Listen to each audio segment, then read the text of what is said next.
কক্সবাজার আন্তর্জাতিক বিমানবন্দর থেকে ঢাকার উদ্দেশ্যে ছেড়ে আসা বিমান বাংলাদেশ এয়ারলাইন্সের একটি ফ্লাইটের চাকা উড্ডয়নের পরপরই নিচে খুলে পড়ে যাওয়ার ঘটনা ঘটেছে। ফ্লাইটটিতে শিশুসহ ৭১ জন যাত্রী ছিল। পরে সেটি পাইলটের দক্ষতায় শাহজালাল আন্তর্জাতিক বিমানবন্দরে নিরাপদে অবতরণ করতে সক্ষম হয়। শুক্রবার দুপুর ১টা ২০ কক্সবাজার বিমানবন্দর থেকে ঢাকার উদ্দেশ্যে রওনা দেয় BG ৪৩৬ ফ্লাইটটি।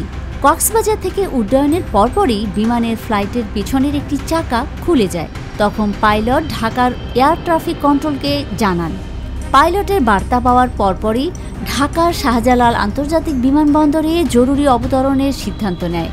পরে দুপুর ২টা ২০ শাহজালাল বিমানবন্দরে ফ্লাইটটি নিরাপদে অবতরণ করে বলে জানিয়েছে বিমান বাংলাদেশ এয়ারলাইন্স।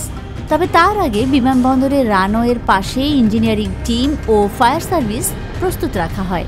বিমান সূত্র জানায়, সাধারণত একটি ফ্লাইট উড্ডয়নের আগে বিমানের সব কারিগরি দিক পরীক্ষা নিরীক্ষা করা হয়। তারপরও কেন চাকা খুলে গেল এ বিষয়ে তদন্ত কমিটি গঠন করার প্রস্তুতি চলছে। সংশ্লিষ্ট কারো দায়িত্বে অবহেলা পেলে অবশ্যই শাস্তির আওতায় নিয়ে আসা হবে।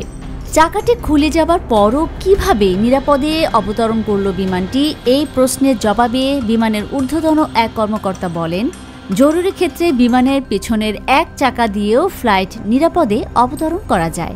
এক্ষেত্রে চালকের দক্ষতা বেশি জরুরি। তবে এ ধরনের অবতরণে ফ্লাইট ক্র্যাশ করার বা দুর্ঘটনার ঝুঁকি থাকে। কিন্তু বিমানের ফ্লাইটের সংশ্লিষ্ট পাইলট আজ দক্ষতার পরিচয় দিয়েছেন। যাত্রীরা ফ্লাইট থেকে নেমে পাইলটকে ধন্যবাদ জানান।